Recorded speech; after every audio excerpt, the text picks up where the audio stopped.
एक गांव था जहां शाम ढलते ही कोई भी बाहर नहीं निकलता था, क्योंकि वहां एक भूत था।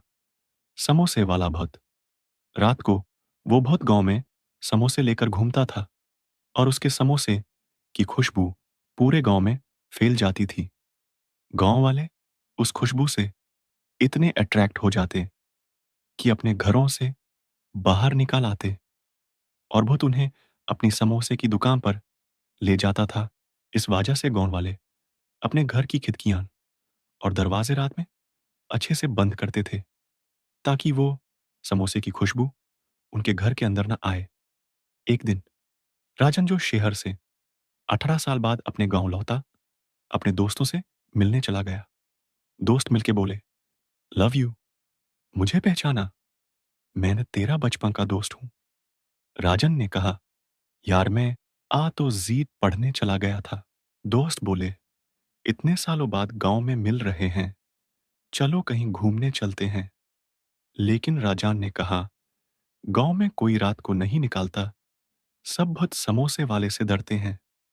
फिर दोनों दोस्तों ने सोचा कि अगर कोई पूछता रहे तो कुछ नहीं बताएंगे। रात को राजन अपने घर जाके अपनी माँ को यह बात बताता है।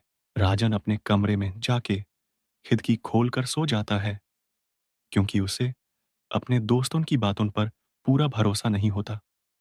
रात को वो भूत समोसे वाला फिर गांव में समोसे की प्लेट लेकर घूमता है।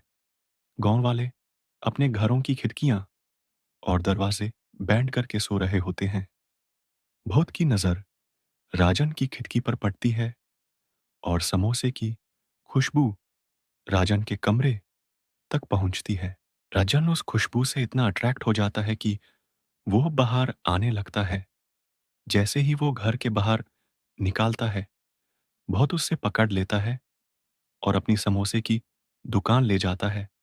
राजन को पता चलता है कि बहुत समोसे का असली मालिक है, जो गांव में समोसे की दुकान चलाता है। वो समझाता है कि उसके समोसे कितने ताजे और स्वादिष्ट होते हैं, इसलिए लोग उसके समोसे खरीदते हैं।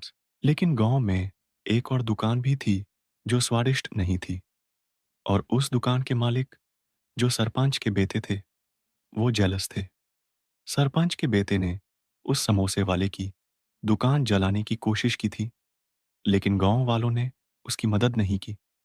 इसी वजह से भूत ने प्लान बनाया कि वो सरपंच के बेटे को गांव से भगा देगा।